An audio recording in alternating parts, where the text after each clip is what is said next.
Gosh! Roll it down! Roll it down! No. When Ubisoft invited me to play the new season early, I really wanted to make a full guide to the new season, where if you watch this video, you will learn everything you need to know about the new season Heavy Metal. And even if you've watched the season reveal, I will promise you'll learn some new things here. First, we'll talk about the new operator, then about some other important changes, such as a complete rework of shotguns, a Lesion Rework, and some amazing quality of life changes. Let's start with Rem, the new attacker from South Korea. She has a gadget called Boogie, which is kind of like a Henry Hoover on steroids. お前はもう死んでいる。何?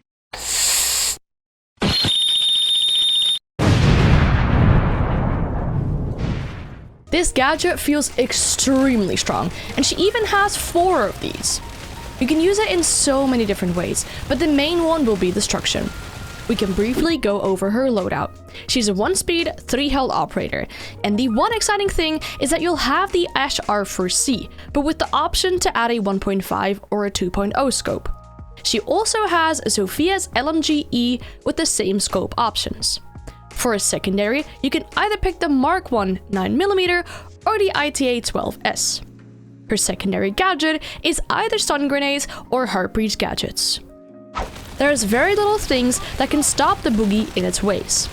So how does it work? You can either throw the gadget or place it down. You can also pick it up again if you want to. And after placing or throwing it, you can use B to decide its trajectory. Left, straight ahead, or to the right. And once you activate it, it'll keep going until something stops it in its path or once it runs out after about 10 meters. If there is a player in the range of it, they will take damage from the gadget too. So what would be the vertical range, you ask? Well, during testing we found out that the rule of thumb is that it'll generally destroy everything on crouch height. Everything above crouch level will remain intact. Is it just for destroying utility and creating verticals? No, definitely not. Those 200 IQ stage players will be unleashed with all the possibilities there are. You can use the gadget to cover sound, because once the Boogie starts rolling, it will be super loud. This also goes for using the gadget to cover sound when trying to plant the diffuser or when you're going for a rotate. This is where I use it to cover my own sound and create a sneaky rotate on the armory wall to clutch out the 1v3. 10 seconds remaining. Listen to what it sounds like when the diffuser is being planted whilst this gadget is going off. You can barely hear it.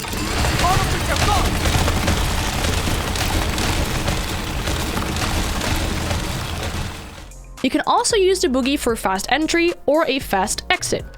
If you throw the Boogie at a regular barricade, it'll break down. This way, you can enter the building fast and unexpected. You can also use it for a smooth escape after you plant the diffuser, for example. Knowing this, you can also use the gadget as distraction. Here, I put one at the garage wall, I got ready at the CCTV window, then activated the gadget at the garage wall for distraction. I threw another one through the CCTV barricade, jumped in, and killed the player at rafters that was looking at the garage breach.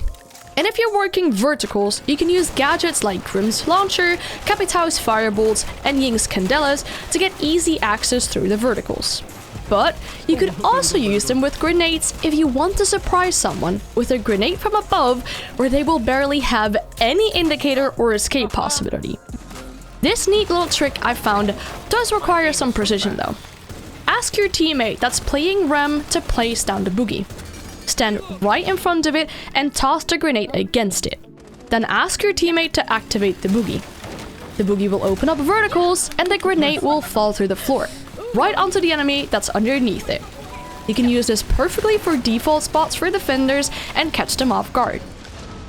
Now, how do I destroy the gadget, you may ask? It's very simple. You can shoot the red canister at the back of the gadget and it will get destroyed almost instantly. Any explosive, like a C4 or impact grenade, will destroy it too. There are lots of interesting interactions with the Boogie and Defender gadgets, and I tested all the possibilities. The Boogie will drive past a mute jammer, or even destroy it if the jammer is in the path of the Boogie. However, if you want to activate the boogie when it's placed down in the radius of the mute jammer, it will not be activated. You can easily see whether you can activate it or not by looking at the laser in front of the gadget. If the laser is on, you will be able to activate it. If the laser is off, you can't activate it. By the way, this laser will be visible underneath doorways, so be careful. And the laser will change depending on what color you have set for your own team or the enemy team. You cannot throw the boogie through a castle barricade, but if it's in the path of the boogie, the barricade will be taken down with ease and instantly. Now, this is where it gets really interesting, because electricity will not stop the boogie. So if the gadget drives against an electrified wall or over an electrified hatch, it will still stay active. I tried if this gadget is a good counter for the Kate Electroclaw on the kitchen hatch in Clubhouse, but I was unable to get the Electroclaw off by running the boogie over and next to the hatch. If you toss the boogie through an alibi prisma, you will get detected. If you let it run over the prisma, it will not detect you, but also destroy the prisma. It'll even destroy a prisma if it's not exactly driving through it, but just somewhat close to it. You can't zap the gadget with Maestro's Evil Eye. You can, however, zap the red canister of the gadget and it will get destroyed. By the way, if you have an Evil Eye on the floor and the gadget is approaching it, it looks terrifying from the Evil Eye's view. Another funky interaction is if you place the boogie on the Evil Eye when it's attached to a wall and then activate the boogie, the Evil Eye will get destroyed. It does also look a little bit odd. Mozzie is unable to capture the boogie with his pests. This is because the boogie is a device that you cannot gain control over once it starts running. And I hear you thinking, no, even with a stationary boogie, you cannot capture it using your pest. Once again though, if the boogie drives past a pest or over it, the pest will get destroyed. The gadget is also fire resistant, which means that when it's driving through a Goyo Vulcan canister, it will stay intact. It can also destroy Vulcan canisters if it's in the trajectory of the gadget, even when the first contact is on the bulletproof metal part of the Vulcan canister. Now once again, there's very interesting interactions with Aruni Surya-Gate. And this one probably surprised me the most. The boogie can drive through the Surya Gate, disable the gate, and then the gadget will still be up and running. You can also toss it through the gate to disable it, and even then, it's still good to go. I think this has to be the only gadget that's able to survive a trip through the Surya Gate. The gadget will get destroyed if it's in the radius of an exploding Thorn Razor-Bloom shell, just like it would with any other explosive. Ram's boogie will finally be a decent counter to Azami. You cannot toss the boogie against the Kiba to destroy it, but if the boogie drives against the Kiba barrier, it'll destroy them even if they're somewhat off the floor, as it will destroy everything up to around crouch height. The same goes for a mirror window. If there is a crouch height mirror window on a soft wall, it will get destroyed by a boogie. The gadget is also a great counter for Clash, and we all know Clash is easy to deal with when you have a team that's even slightly working together. But hey, it's Siege, and that doesn't always happen. You can deal with Clash by yourself by placing down the gadget and running it in her direction. Once the boogie reaches her, she will take some damage, go into shield break, and you can then shoot her down. And now Solus can spot the boogie, but only if it's stationary and not activated yet. Once the gadget is activated, it is no longer considered an electric gadget, so you cannot spot it with Solus. And with the boogie, you can destroy both an opened or closed fender mine. It also destroys gadgets like barbed wire, deployable shields, and bulletproof cameras. And that's about it for the new operator and her gadget, because there are many more changes in the upcoming season that we need to talk about. Shotguns will be absolutely busted next season. Ubisoft reworked the shotguns where they are more precise when ADSing and they'll be more destructive without ADSing. All shotguns got this rework except for Sledge's shotgun. And this is definitely noticeable in game. The fact that I got a 4K with a super shorty just straight up feels illegal. And I'm unsure what I personally think about this change, it feels pretty strong. And for my fellow Lesion enjoyers, you'll be happy to know that Lesion got a pretty good rework for the upcoming season. To summarize, taking initial damage upon stepping into the gadget is reintroduced. This is 5 HP damage when you step into the goo mine. The The poison damage over time is increased to 12 HP, which was 8 HP per tick. The interval between those ticks is shorter as well. If you step into another goo mine, the poison timer is reset and damage will be dealt instantly. There's now a visual area of feedback when you deploy the goo mine, making it easy to see in what radius it will hit enemies. However, for enemies, it's easier to spot it out as well, as goo mines are no longer cloaked. And also, IQ can no longer spot the goo mine with her detector, and Brava can no longer hack it. And those that have an eye for detail may have seen it in the video already, but he has a super shorty added as a secondary gun option. And now I need a moment of silence for my fellow Frost mains out there. Yep, because the Frost rework is going into the life build. So a TLDR, if you missed it, if you fall into a Frost mat, you can revive yourself. You'll have a debuff period where you cannot run and you will leave a trail of blood. I personally am not a huge fan because I love Frost, but it is what it is. Grimm's Kawan Hive Launcher now has two options. You can either shoot the bees straight ahead, or select the option to have them bounce off another object to reach new locations and get defenders out of these pesky hiding spots.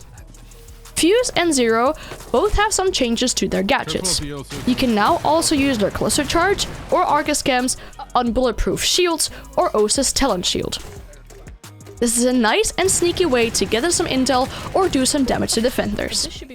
And both these gadgets will be able to pierce through these shields. That's so weird. Interesting. Oh, it does! Oh, wow. You can now completely turn off the HUD in match replay, which allows those that forgot to save a clip or didn't have their shadow play working to still record their insane clutch or insane play.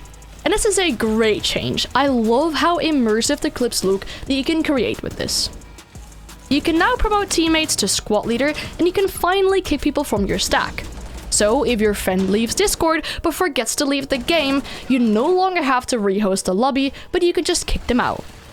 You know those moments when you're stressing about your random teammate not being able to find the diffuser after they win their 1v1? Those days are over now.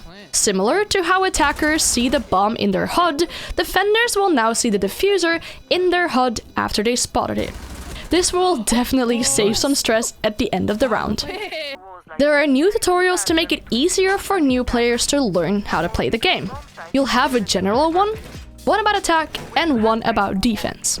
And these actually make a lot of sense. They will teach you how the mechanics work, but also share viable information.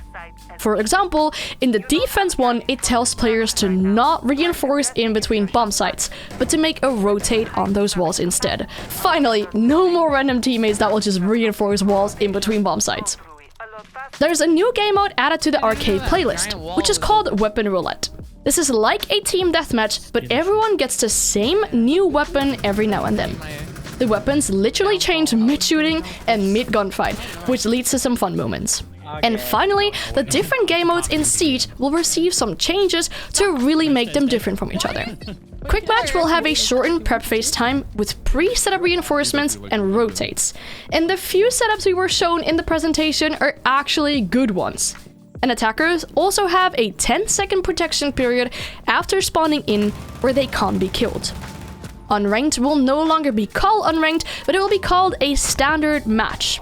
This, however, has the map ban phase and operator ban phase from this game mode removed to give less downtime in-game. Ranked will still remain the same, but this way Ranked does really feel like the final boss of the game, and there are noticeable differences between each game mode. There are changes to the reputation system as well. You can now commend players for their valor, dedication, or guidance. And oh my god, we also know when the season will be live. This will be on the 29th of August. And now I know you all love going around Twitch and asking all these streamers when new season, but now that you know it, when the new season's live, you won't have to ask streamers the same question for 500 times, and I can stop using this overlay on my stream. Hooray! Let me know what you think is the best change of this upcoming season. What are you most excited about? Or are there things you're not looking forward to? I'm really curious to hear your opinion. I personally think Ram is going to be super strong. I could definitely see her being banned in Ranked. And I'm also really curious what she will do in Pro Play. Once again, a big thank you to Ubisoft for allowing me to play the new season early. I thoroughly enjoyed playing with all the other content creators and testing all the possibilities and opportunities with the new operator and all the upcoming changes. Also, a big thank you to you for watching this whole video. And if you like this type of content, I would really appreciate a sub to my YouTube channel, as I usually post educative Siege content or stream highlights from my Twitch streams. So thank you so much for watching, have a great rest of your day, and I'll see you in the next one.